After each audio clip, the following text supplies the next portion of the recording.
Hi, নমস্কাৰ জনাইছো। Welcome back to my YouTube channel. আজি আমি এখন চিনেমা চাবলৈ এজন বিখ্যাত মানুহক ডাঙৰ স্ক্ৰীনত চাবলৈ শেষৰবাৰৰ বাবে নিশ্চয় আপোনালোকে গম পাইছে জুবিন দাদাৰ ৰৈ ৰৈ বিনালে চিনেমাখন যাবলৈ ওলাইছো। সপৰিয়ালে তেওঁ টিকলিটিকো লৈ যাবলৈ ওলাইছো, কাৰণ ইয়াক থৈ গ'লে বহুত উৎপাত কৰিব। আপোনালোকে চালে নে নাই কমেণ্ট কৰি জনাব। আমি শেষত টিকট পালো ৰঙিয়া চিনেমা হলত। বহুত দিন বিচাৰিছিলো, টিকট পোৱা নাছিলো।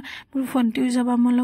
এটা কথা জনাব বিচাৰিছো যে চিনেমাখন সকলোৱে চাবলৈ আহিব লাগে, কাৰণ জুবিন দা বিচাৰিছিলে অসমীয়া চিনেমা এটা ভাল জয় যাত্ৰা আৰম্ভ হওক, আৰু তেওঁ এই ৰাস্তাটো মুকলাই দিলে মোৰ বোধেৰে, কাৰণ সকলোৱে চিনেমা চাবলৈ দিছে।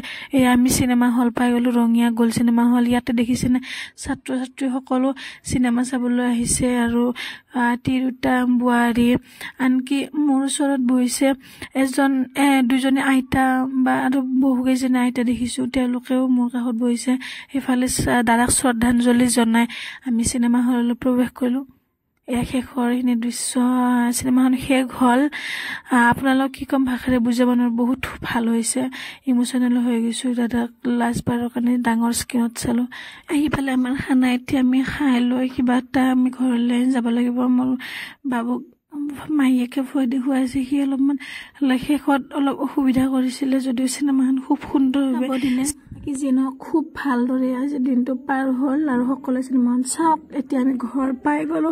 আৰু এটা কথা ক'ব বিচাৰিছে, দাদা ইমান ধুনীয়াকৈ চিনেমাখন বনাইছে, আৰু ইয়াৰ এটা সফল আৰম্ভণি হৈছে। গতিকে আপোনালোকে ভাইৰেল নকৰিব ক্লিপবিলাক প্লিজ, অনুগ্ৰহ কৰি দাদাৰ কাৰণে প্লিজ এইখিনি বন্ধ কৰা।